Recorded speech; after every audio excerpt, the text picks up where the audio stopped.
Hey saddle hunters, thanks for tuning into our video. If you would do me a favor and subscribe to the channel below, I'd appreciate it. That really helps me out a lot in bringing you new content. In today's video, we're going to be talking about all three of the two-panel saddles that are currently available on the market.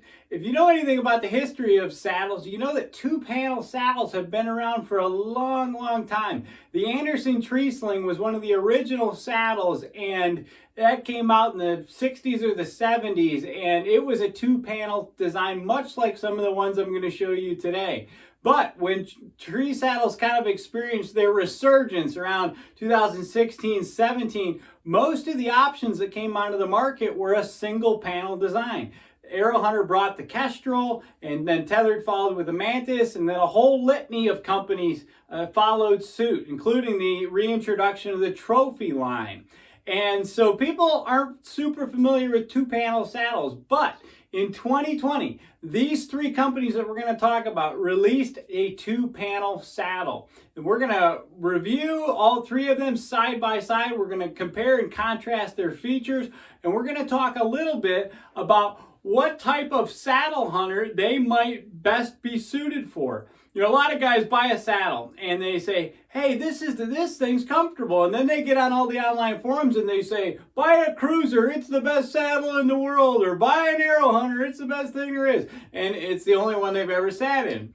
Let me just tell you a little bit about how this works. As a guy who has owned a ton of saddles, they all fit differently, and they fit different body types differently. And so what may work for me as a 6 foot tall skinny guy may not work for a guy who's 250 with a 38-inch waist. Okay, so a saddle that's comfortable for me may not be comfortable for him, and vice versa.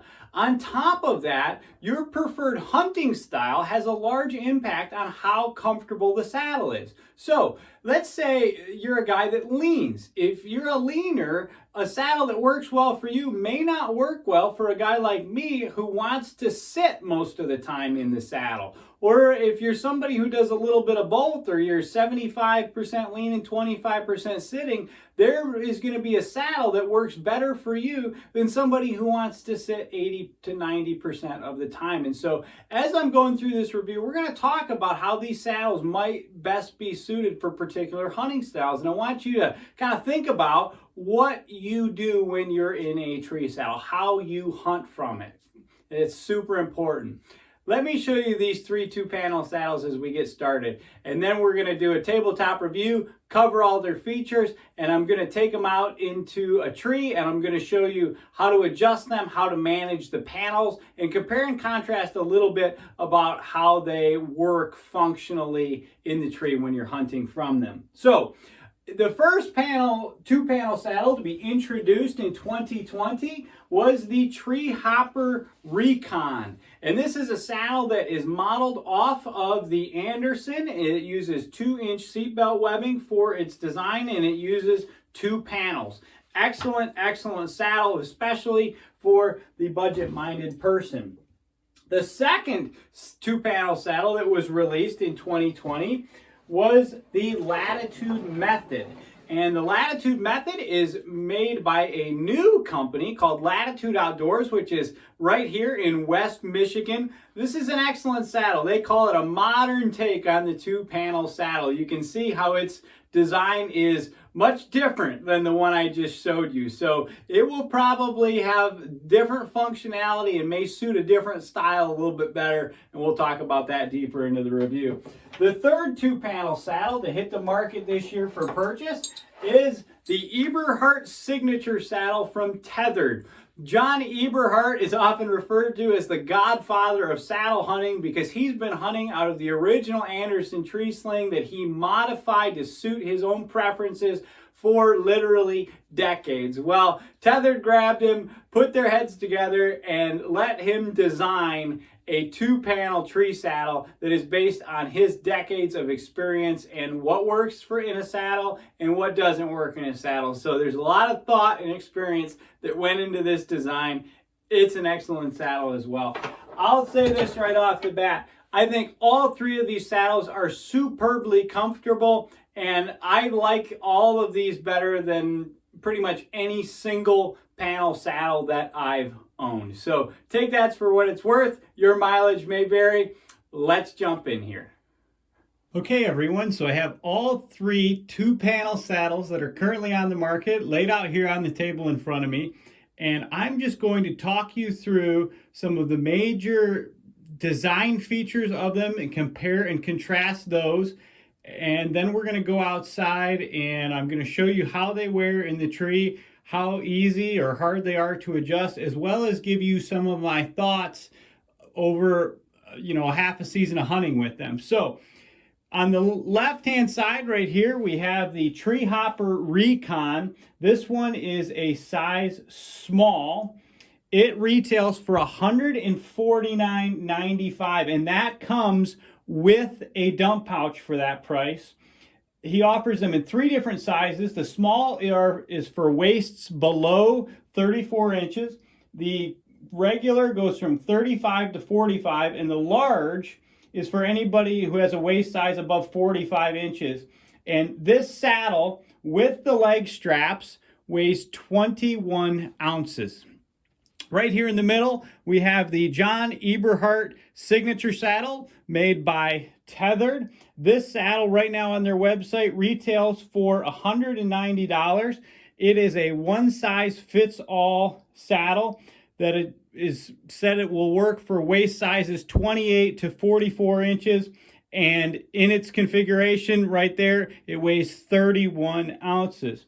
Finally, on the right-hand side here, we have the Latitude Outdoors Method, and this is the metal-free version of it. This is also a one-size-fits-all saddle that fits waist up to 40 inches, and this weighs exactly almost halfway between these two. It comes in at 25 ounces. If you had the version with the Australpin buckle, it's going to be a few more ounces than that. It's probably an extra 2 to 3 ounces. So that's just kind of an overview of the price and the weight of them.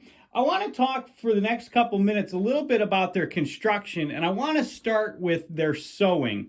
You can hopefully see a little bit of the sewing here. Matter of fact, I'll pick them up one by one and kind of highlight this, but here's the Treehopper.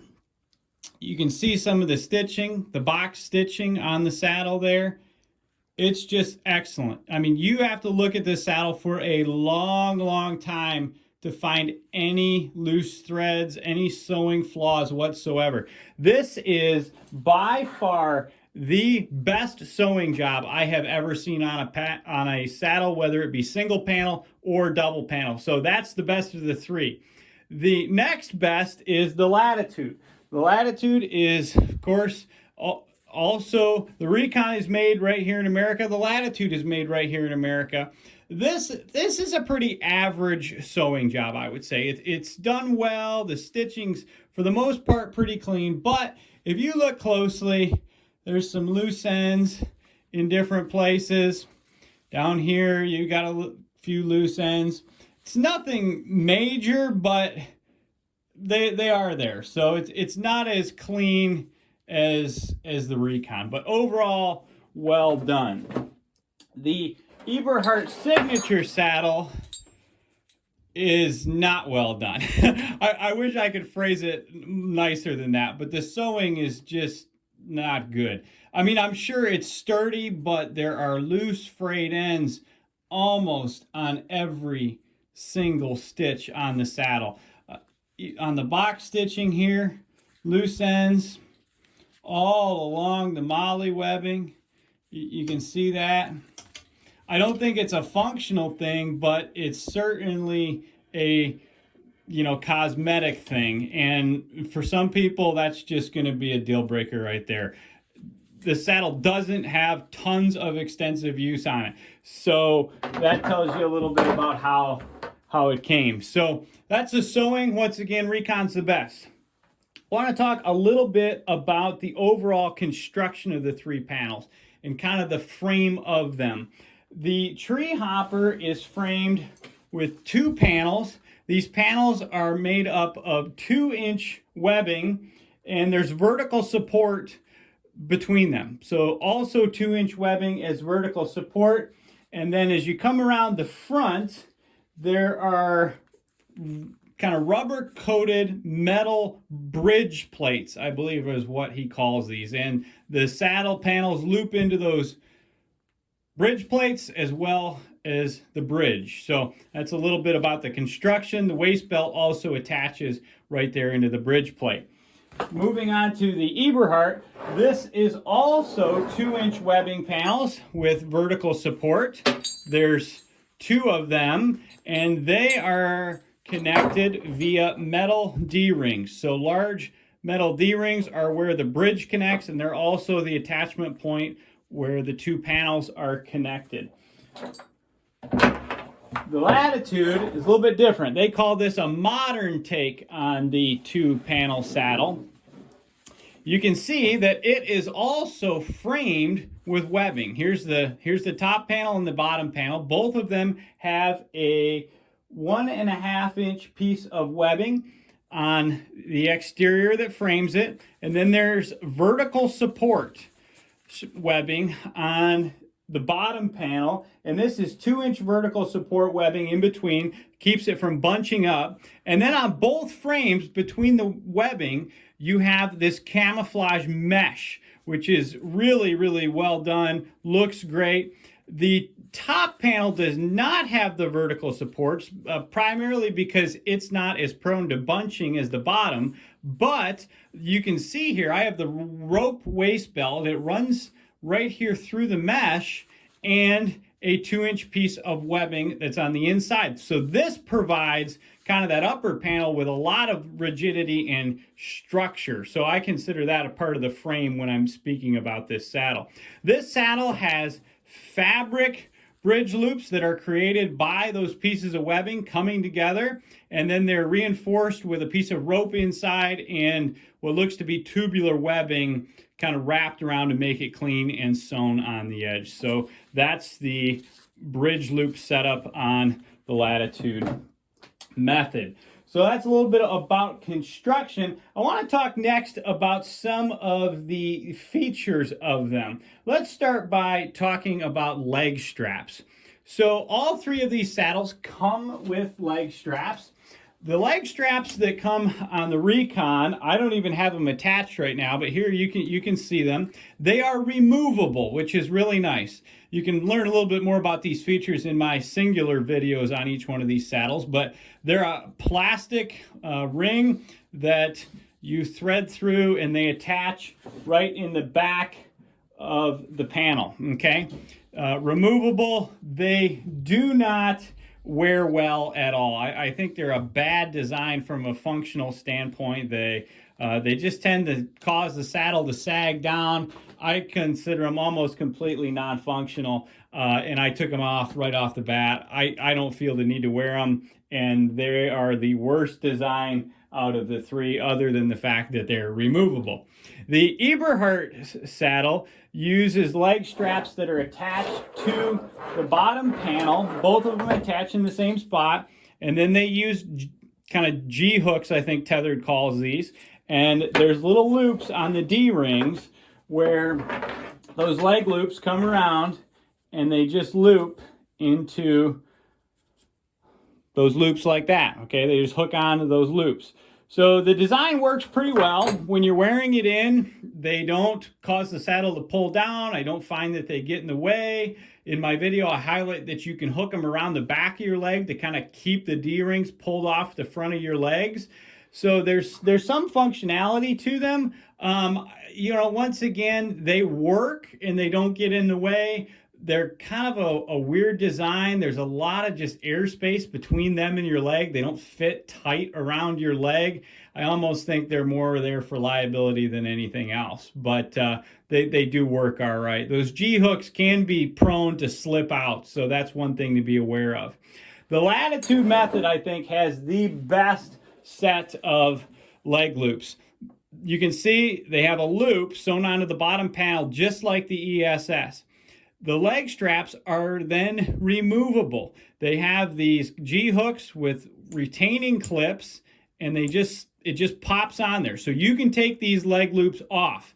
They recommend doing that, I think, for putting the saddle on and wearing it in and different things like that. But I think most guys are just going to take them off and leave them off. They come around and hook to the top panel then, right there on the ends with the exact same clips. A little bit about those. Number one, you can step through them. They're wide enough and they're positioned in such a way that they're very easy to step through. So I don't even feel the need to unclip them every time I wear the saddle. The second thing, I found that even with both panels up walking in and those leg straps attached, they just don't get in the way. I don't feel like they get caught on anything. I don't feel any restriction from them. They're not a hindrance. So not a problem to leave them on. They work well, they're designed well, and I like the fact that you can take them off if you're a guy who doesn't, care much about leg straps. So those are the leg straps on the 3 saddles. There, I would give the thumbs up to the Latitude, followed by these 2. They're a draw. This one's completely non-functional, but it's removable in my opinion. This one, functional, cannot remove them. So you take that for what it's worth. I want to talk next about the waist belt on the 3 saddles, and we'll start here with the Recon. The Recon uses a very unique waist belt that has 2 ends that attach in the bridge plates. This little tri-glide right here is plastic, and that contains the end, the tag end, let's say, of the waist belt. It just slides right through the bridge plate. And then that's a piece of webbing attached there that goes through what Mark calls his speed buckle. And this is just 2 pieces of aluminum that are cut and designed to overlay one another. The webbing just simply threads through there, very easy. You can leave it threaded or you can rethread it every time to put it on and off. So this is a saddle that you could step through, or you can put it on like a traditional belt. All you got to do to tighten it up is to simply pull on it, and it cinches right down. I don't know if you guys can see that. Let me do it again. You pull it, and it just cinches right down. Super secure, guys. To loosen it, you just push it back the opposite way, and then pull it. And it works. It works really good. Obviously, it's harder to do one-handed, but I like this waist belt. It works well. It tightens down really tight. It does not slip. It's super light. It does what it's supposed to do. It keeps the saddle in place, and it does it with minimal bulk, and it's a very quick adjustment. Obviously, this is not a load-rated buckle. So if you're concerned, if safety is your number one concern, that's something to be aware of. But I think that's an excellently designed waist belt. The problem with the waist belt here is that it doesn't pull equal pressure on the panels. So it pulls on the bridge plates, which seems to cause the bottom panel to get pulled a little tighter to body than the top panel. And we'll talk about this a little bit more, but consequently that allows the top panel where your molly attaches to sag. So that's something to be aware of. Moving on to the ESS. This waist buckle, and I forgot to mention, the ESS is made in China. And this waist buckle is your more traditional style buckle. It almost looks like a Cobra buckle. And if I get in nice and close here, hopefully it corrects. But you can see there's markings on there, but there's no date manufacturer. There's no information about load rating. The back is completely blank. It just clips in really easy, and it doesn't make any noise. To unclip it, you just push on the little tabs and it pops right off. I've noticed that you can push it in and get one of them to click and the other one won't click. So you got to make sure that they both are securely fastened. But this waist belt has tons of adjustment.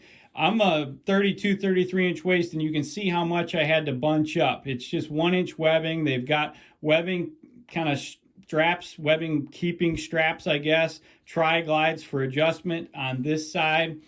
There's also webbing keepers on this side, though there's just this single one.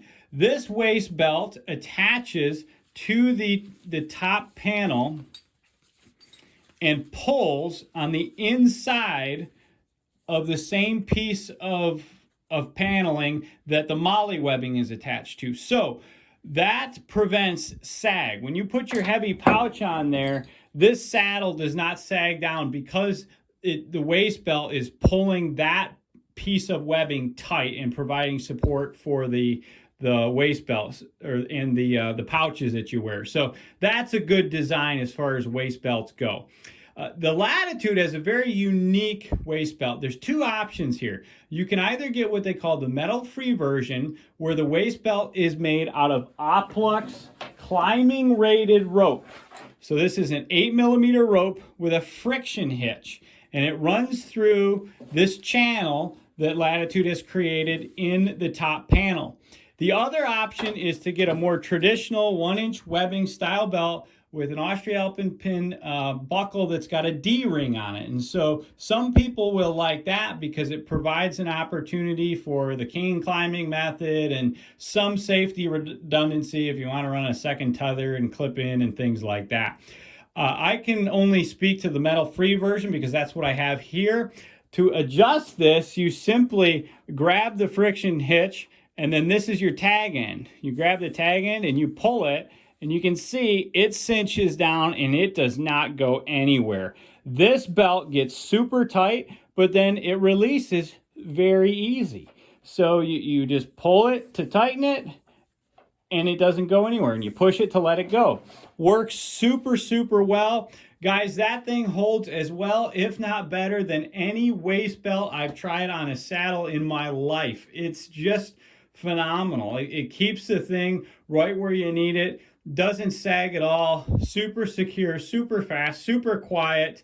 And if you wanted to clip a carabiner in it for redundancy and backup, that rope's climbing rated. So that's a safe thing that you can do. So hats off to Latitude with that, bringing that feature to the market, because it's really, really good thinking on their parts. So that's a little bit about the waist belt. I want to move on to talk for just a couple minutes about the bridges. Each one of these saddles has a different bridge. The Recon uses a tubular webbing bridge. Tubular webbing has an incredibly high strength rating, usually around 4,000 pounds. And this bridge is super quiet. It is adjustable on both sides. So the length is adjustable on both sides. It's very easy to adjust. All you have to do is feed in a little bit to loosen it, and then you can just pull. It's helpful to get the waist belt out of the way, but you can then just pull it. And you see how easy that is? I mean, I just took in a foot in a half a second. So really easy to adjust. You can make these adjustments in the tree. If you want to let it out, all you got to do is pull the other way. See that? And it just lets it right out. So that's super easy. Adjust it from both sides. You do have to be careful. There's enough room in there for it to twist. So you want to make sure it's running flat. But this is a great bridge. Tubular webbing doesn't weigh anything. It's very smooth through the carabiner. This bridge obviously could tighten down all the way, but goes out to about 37 inches. The ESS uses a webbing bridge that is sewn on one side and then runs and uses a tri-glide on the other. This is the hardest webbing bridge that I've ever used to adjust, because you've got to feed it really goofy. You've got to get slack up in the top, and then you can pull down on the bottom. Feed it through like that, pull it out over here, pull some down over here. There's just not a quick way to do it. This is a robust tri-glide. You can make adjustments on the fly. It's an adjustable bridge. Obviously, you could go fairly tight on it, but that bridge will go out to 32 inches, so a little bit shorter than the Recon. The Latitude uses an Oplux bridge that has stopper knots on each end. It's attached with, I think these are just long continuous loops of am steel that are prusik knotted on both sides, on the bridge itself and then on the bridge loop. So This bridge is the only one of the three that you can adjust up and down on the bridge loop. The ESS, they say, is kind of self-centering, so it will center wherever the weight is distributed between the two, and then the Recon is just fixed. It pulls from one place all the time. But back to the Method bridge, once again, this is the 8mm Oplux. It's identical on both sides, so stopper knot on each side. That means you can adjust it from both sides. And all you got to do is kind of crack this open a little bit, and you can pull, and it instantly cinches back down. So you could do that on both sides. This bridge will obviously, like the Recon, tighten down all the way, and then it can go out from knot to knot. That bridge is 36 inches long. So there's a lot of adjustment in the bridge length in the Oplux and the Recon, not so much in the ESS. Matter of fact, I like the rope bridge, but I really like the tubular webbing bridge. It adjusts fast, and it's quiet, and it's compact, and you can stuff it in your pocket or fold it over the waist belt, and it just gets out of the way really easy. So I like the webbing bridge, but there's a lot that's commendable about the bridge on the Method as well. The ESS, that adjustment just has a lot to be desired, and I think they could have done a better job there. If they'd have just sewn it on both sides and used the Tri-Glide, it would have made it super fast to adjust. A couple other things I want to point out: the lineman loops on the three of them. Three different designs. The Recon uses the webbing. I believe that the molly comes through, and then it's reinforced with tubular webbing. Now, this is the floppiest of the three lineman belts loops. They're positioned well. They're on the point of your hip. They're fairly large when they're open, but they don't stay open really easily. They kind of collapse. And they're black, which I really don't like. It's kind of hard to see in the dark, especially if you're not using a headlamp. There's no reflective stitching or anything like that in there. You just got to make sure you got your carabiner in the right spot and that the gate's closed. So these are probably the worst lineman's belts of the three, but they're absolutely functional. So, it's just you got to make sure they're open. Not the end of the world. The ESS, in my opinion, actually has the best lineman's belt loops of the three of them. Their webbing, that is same molly webbing style that's then reinforced with more webbing. They're oriented horizontal, just like the Recon, so they run perpendicular to the orientation of the panel, which means they sit like that on your hip, which is really easy to just clip your carabiner down through. They are stiff and they stay open, which is what I'm looking for in a lineman's belt loop. In my opinion, they're just the right size. They're not so big that they're obnoxious, and they're not small enough that you got to search for them. Tethrd knows how to do lineman belt loops, so we'll give them a shout out on that. The lineman belt loops on the Latitude Method are different. They are oriented vertically, so parallel to the orientation of the panels. That can make it a little bit harder to clip because you're not clipping down into it. You got to clip more across. That being said, it's a big lineman belt loop. It's reinforced just like the other two. It stays open. If you have the second panel drop down when you're climbing the tree and using the lineman's belt, that expands, and you really got a lot of place to clip it in. And on your body, the bottom panel tends to be a little bit wider out than the top. So in a sense, it almost is both vertical and horizontal in that you could clip down through it. So they work good too. They're done well. That's not a negative at all by any stretch of the imagination. But I wanted to point out that they are vertically oriented. Some guys do not like vertically oriented lineman belt loops. So I just want to wrap up this section by talking a little bit about how each company has set out to manage the panels. And we'll talk with the Recon first. Panel management in the Recon is not super easy. Because of its design, which I talk more about in the individual review, it is prone to sag.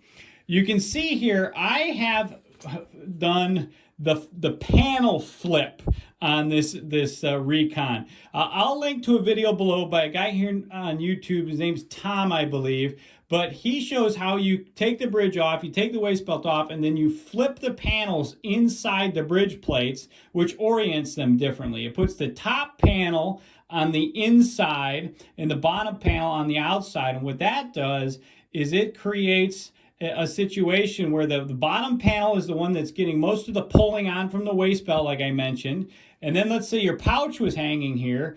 And I'll show you this more in the field, but the pouch then can't go anywhere because as it's sagging, it's hanging up on the bottom panel, which has some pressure on it. So that helps in paddle management and helps decrease sag. So you might want to check out his video and flip the panels a little bit. But there's no clips included to manage these panels. They're a little bit floppy, even with the waist belt tightened down. Once you're in the tree and you're trying to slide them up and down and position them, they're the hardest panels to move because I think of the waist belt design. You've got the waist belt going through the bridge plate where the two panels are, and it's rubber, and so it's just, there's a lot of friction going through there. You can see when there's pressure on that, they don't move through there super easy, and so they can be hard to adjust and move around and manage, but they do work all right when it's all said and done. Obviously, this way you can adjust them pretty easily, but just wanted to point that out. The ESS has a little bit of a learning curve when it comes to panel management. I highlight that in my video, but after 1 or 2 sessions in your backyard getting it figured out, it's very easy to do. It works well. And I don't have a complaint about panel management with the ESS at all once you've done your homework and you know what you're doing. They have included little plastic clips to help hold the panels together. I clip them right on the first loop where that molly's doubled over, and it holds it tight, and they don't come separated on their own. So I found that to be really, really helpful. These panels slide through the D-rings very easily. And so once you're in the tree and you're trying to position the panel underneath your body, it's super easy to do because that's so fluid. There's nothing that causes those panels to hang up. And so, quick movements with a couple of fingers and you can adjust these panels, and it's easy to get them in the right spots. They just move freely. And I don't have a whole lot of complaints after I figured it out. It took me a little bit to figure it out, but once I got there, I think the panel management on that is pretty easy to do. Even when you're packing it up to come down the tree, once you learn how to do it, it's easy. So some guys, they don't want to take the time though to learn how to manage the panels, and that's understandable, but it's not that big of an issue once you put some time into it. The Latitude Method. These guys nailed panel management on the Latitude Method. They've got the 2 panels, and the top panel they have sent with Kydex clips. These are long, deep clips, and the bottom panel has a loop sewn on the inside of it, and it simply slides over that clip. And so when you want to deploy the saddle, it's tightened on from the top, right? So your top panel is secured to your body via the waist belt. And then to drop the bottom, you just pick it up, make sure you get both sides up out of the clips, and then it just drops. And you can position it under your butt. And I'll show you guys in the field how that works, but works really easy. To come down, all you do is the opposite. Lift it up, put it through those clips, and the panel is back in place.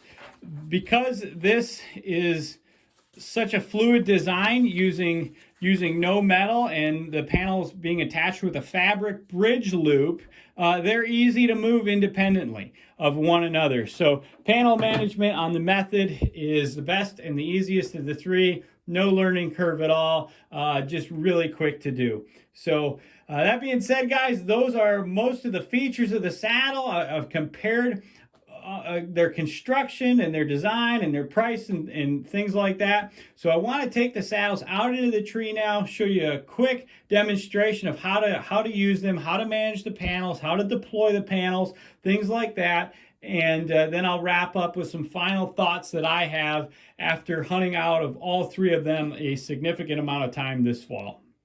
Okay everyone, thanks for watching.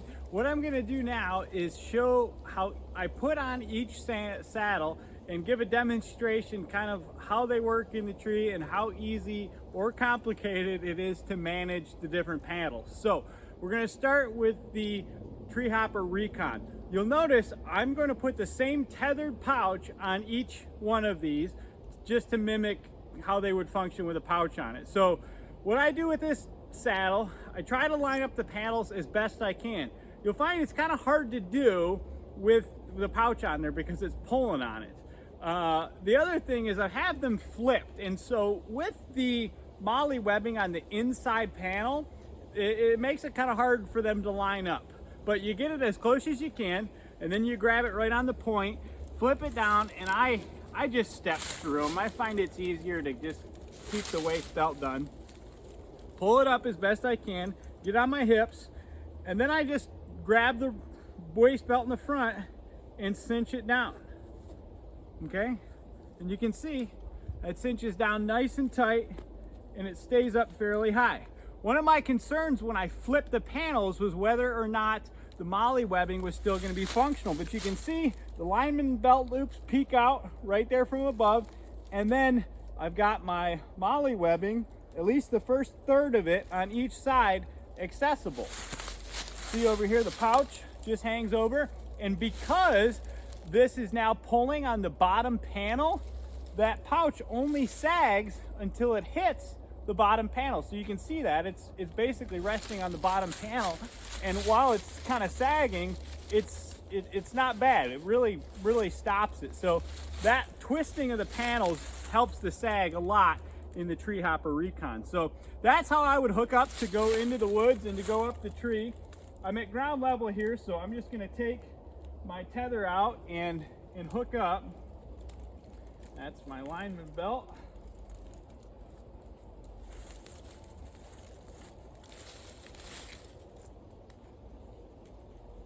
Once again, with all of these, I like to run kind of a nose height tether. And here's a tip for you. When you're hooking up your tether, put a castration band on it, and then you can slide that castration band down to where it meets, and it helps to hold it in place. Also, another tip, you want the eye on the opposite side of your dominant hand, or on the same side as your dominant hand rather, same side as your dominant hand. So if you're right-handed, eye on the right-hand side, because most of your shots are going to be over here, and when you're leaning that way, it's pulling against the eye and not the opposite way where it's tempted to slide down. So that's just a free helpful tip for you. But to hook into the bridge, you guys all know how to do that. So now to get it functionally hunting, what you need to do is loosen the waist belt just a little bit, and then you slide it under your butt, and you can begin to put weight into it at that point. Now I'll reach down and I'll grab the lower panel, which is easier to do because it's now on the outside, and I'll just kind of open it up. And I like it so that I've got about 3 distinct webbing lines. Bottom, and then I overlap the top of the bottom panel and the bottom of the top panel. And I like to put them right underneath my butt. Right there. And that's a good position for leaning. If I could take my back hand out of my pouch and put on, hook it up into the tether, got really good support.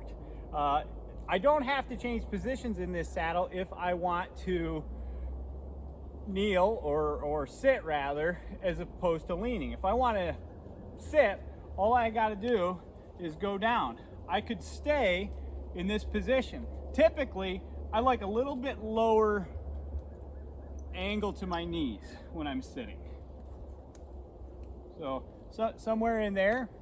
And this saddle is super comfortable for sitting. This right here is how I would sit. So you guys can see, once you get into the tree, it's pretty easy to manage. I feel no pressure points at all throughout my butt or up onto my sides. The only place I sometimes feel pressure is right below the bridge plates, like right in here. This is a small, and I'm a 32-inch waist. I bet if I went to a medium and got those bridge plates a couple inches farther out here, like you'll see on the ESS, that pinch would go away and that this saddle would be just lights out comfortable. But as it is, I do experience a little bit of pressure right there on the top of my thighs, but not terrible and very manageable, you know. But that's kind of how this saddle works. This is great because your top is separated from your bottom, okay? They can pivot independently. If I want to make a shot in this saddle, look at how easily that goes through the carabiner, this tubular webbing bridge. Man, I got a ton of mobility in my top half because it's not connected to my bottom half, and the saddle is totally underneath my butt. So a lot of mobility and great design for sitting. For leaning, it's not bad either. It's comfortable. You just might need a little back band. So it's a good saddle. To get out of it then, I'm just gonna stand up, take a little bit of slack out of the tether so that I have tension. You want tension underneath the panels at all times. And then I'm just gonna take the bottom, I'm gonna bring it up till I can grab the top, stand up, bring it above my hips. You want it above your hip bones to prevent any sagging. Tighten down the waist belt, and I'm ready to go down the tree. My Lineman belt loops are right there, easy and accessible, and I'm ready to go. So, not bad at all when it comes to managing the panels on the Treehopper Recon. Let's jump into the ESS now.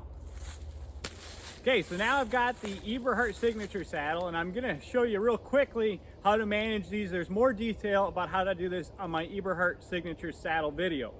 I hold it up by the bridge, and then I take the other hand and I push down to overlap the panels. I then move my fingers up and grab both of them up near the D-rings, okay? If I was hunting, I would take more time to not make noise. You wanna make sure that your waist belt is kind of flipped back on both sides, okay? That it's coming out between the panels and angled backwards. Now I can step through it. I pull it up and I pull it tight. I move my hands to the two D-rings. Keep pressure on the whole time. Hold the D-rings with one hand, use the other hand to get the waist buckle in the front. Clip it.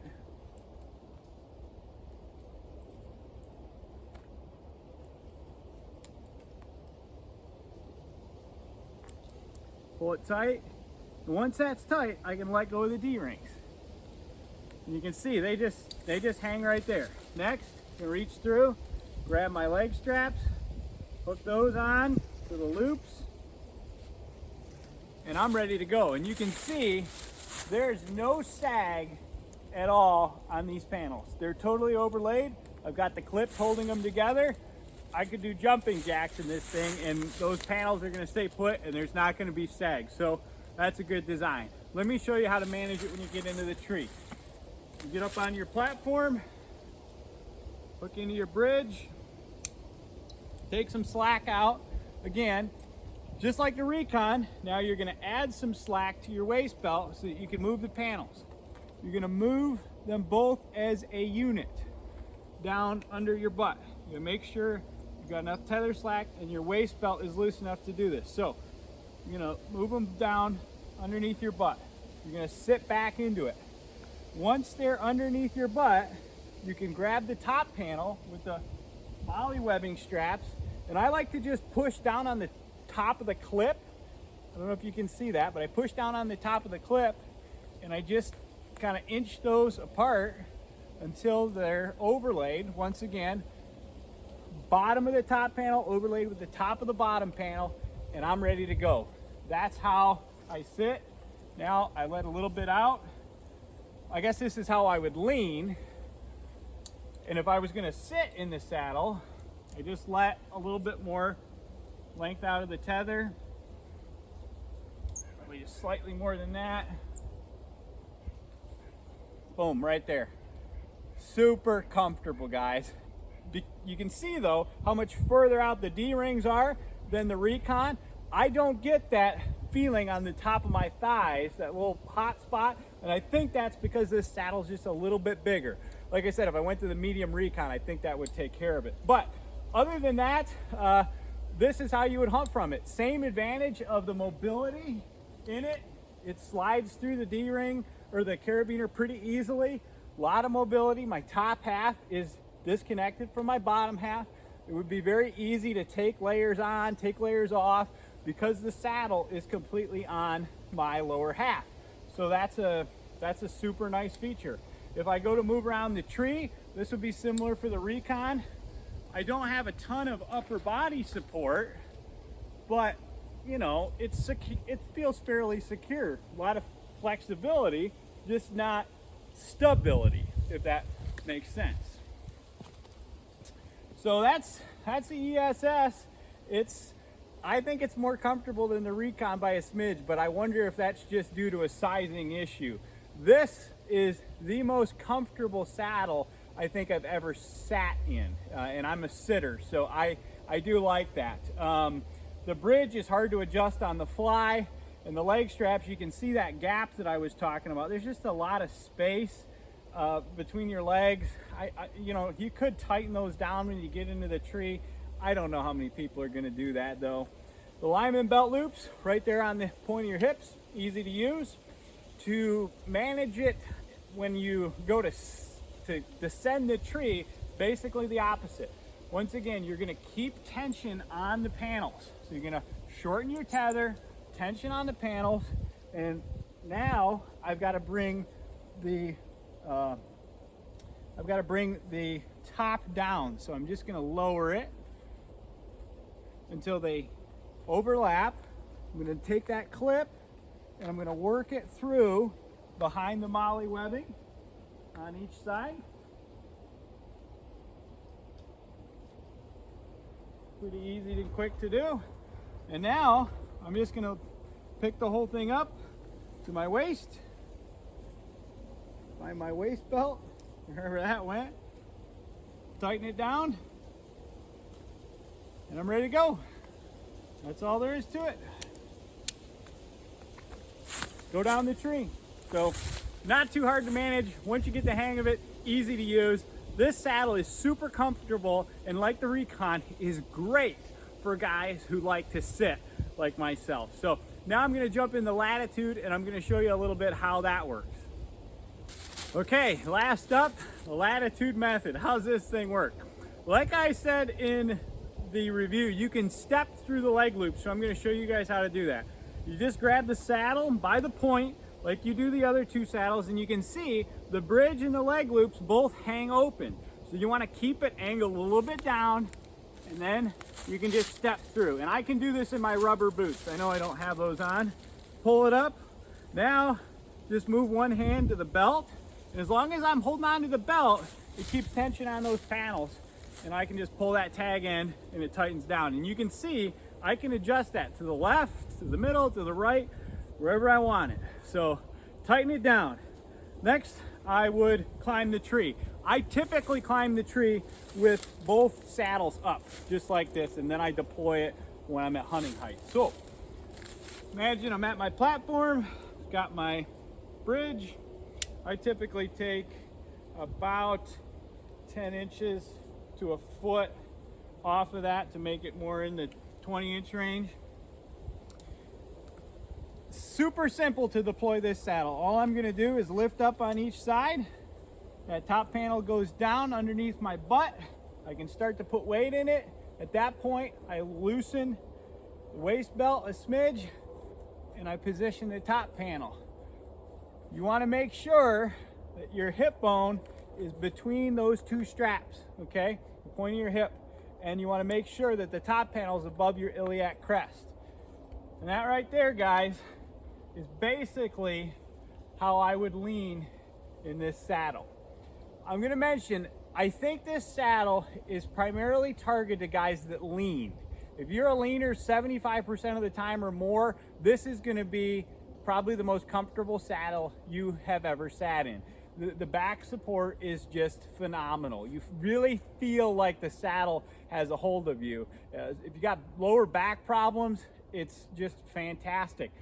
I do want to show you, when you go to maneuver around the trees too, let's say I went around the tree to get a shot, man, you get so much support and stability to take a shot in weird positions and angles that's kind of nice. That's an advantage over the ESS in the Recon, is that added stability when you're going to maneuver and make a shot. The disadvantage though is that because there's these two panels, your top half is kind of locked to your bottom half. So my mobility is not as good. And you can see the saddle, the rope, it kind of collapses a little bit on the carabiner. So when I go to pivot, it doesn't move as freely as that webbing through the carabiner. And then it's just, my legs just don't move as much as my top. It's just more restrictive. So the mobility when you go to turn is a little bit limited, especially if you've got heavy, bulky clothes on. For leaning, I've found that you want the prussiks adjusted in the middle or above the middle. I've got them about an inch away from the top, and that transfers a little bit more of the weight into this top panel, which is helpful. You can sit in this saddle. I would suggest if you're a guy that's 40% sitting though, you're gonna want to look at another option, because 40% or more, because there's just more comfortable saddles when it comes to sitting. You can see there's not a whole lot of fabric in this saddle when you go to sit in it. So if I were to sit, I'm obviously going to give it a little bit more tether length. Not that much. So I'm about 90 to 100 degrees, somewhere in there. I can sit in this position. And you know, if you're just doing this for 15 minutes to give your feet a break every hour, you don't have to adjust the thing. You can keep the back support right where it is. If you want to be a person that sits a little bit more in it, what I would suggest is taking these and adjusting them down toward the bottom. So let's say about an inch away from the bottom. Okay, you can see it. That adjustment's fairly quick. It's not something I would want to do, you know, 3-4 times a hunt. But now look how floppy that is. That has transferred most of the pressure into the bottom saddle underneath my butt. And as long as I get it positioned right about there so that I don't have those straps on my hip bones, it's not too bad. You can sit in it. I would say you feel the strap pressure more than anything than the other two paddle saddles. That Recon and ESS, that webbing just distributes your weight so well you don't feel the pressure from the straps hardly at all. When you sit in this saddle, you feel the strap pressure more. I think it's something you'll get used to, but if you're primarily a sitter, or like I said, 40, 50, 60, 70, 80% of the time you're sitting, I would favor the ESS or the Recon rather than the Latitude, because I think this saddle really shines for the guy that leans. You can see when I transfer the weight more into the bottom panel, the back panel is just kind of there. It doesn't provide any back support whatsoever. It's just kind of there and in the way, and really all that does is make it hard to put on clothes, you know, and change layers. You really got to kind of stand up and move both panels underneath your butt in order to change layers. Not that that's impossible, but that's a lot of movement when you got to move around. I have tried to overlap the saddle panels, kind of like they are now. They do get a little bunched up sometimes, and sit in it like this. For you guys that are wondering, kind of like you would in the Recon or the ESS. I get pressure though across my hip from this strap here, and that's all the further. I wouldn't want to put them further under my butt than that. It just begins to feel a little bit unsafe. So I just think for sitting there are better options. But this saddle is great and super comfortable and super stable for a guy who leans, or a guy who wants to really have a lot of mobility around the tree to take awkward shots. But let me show you now how you would, you know, climb down the tree. So take in some tether. Once again, these two panel saddles, when you're going to get down. You want pressure on the panels. So now I move this one into my lower back. I get this one kind of up into my lower back as well. And I stand up, hook them back down onto the clips, secure the waist belt, and right there I am ready to go. I'm done. So you can see I put the pouch on the top, which gives me free mobility of the bottom panel, no sagging from the bottom panel. I think that works out really well. I'll just show you. This doesn't get in the way when you go to drop the bottom panel. See that? Not a problem at all. So anyway, guys, I hope showing all three of these saddles side by side has been helpful to you. The Latitude is great for a guy who wants to lean. The panels manage very, very well. If you're not going to be changing between leaning and sitting a whole lot, you can leave everything on the bridge in the same position and it works out great. Super saddle for guys that lean, maybe the best on the market that I've ever tried. On the flip side, the Recon and the ESS are good for leaning. They're not as good as the Latitude, but they're not bad. I mean, they're as good as any other one I've ever tried. And there's just supreme comfort for sitting in those saddles. So I really, really like that. Additionally, all three of these saddles are streamlined. They all tighten down on your body pretty well. The ESS is obviously the worst with that because of the D-rings, but it tightens down well. It's slim, it's not bulky. I don't like the single panel saddles because they got so much fabric down below your butt and it's flopping around as you're walking in, and it's kind of a hindrance. These saddles all, when they're hooked up, they all ride high. You've got nothing hanging down below your butt. They're just way more streamlined to walk in and out. So I hope that some of this is helpful to you. I'd appreciate you guys subscribing once again. I'm going to be bringing a review of the Trophy Line Covert to you in the next week or so here once I get it and get some hunts on it. But we're going to keep the videos coming. Thanks for watching, and I hope you guys have a successful season.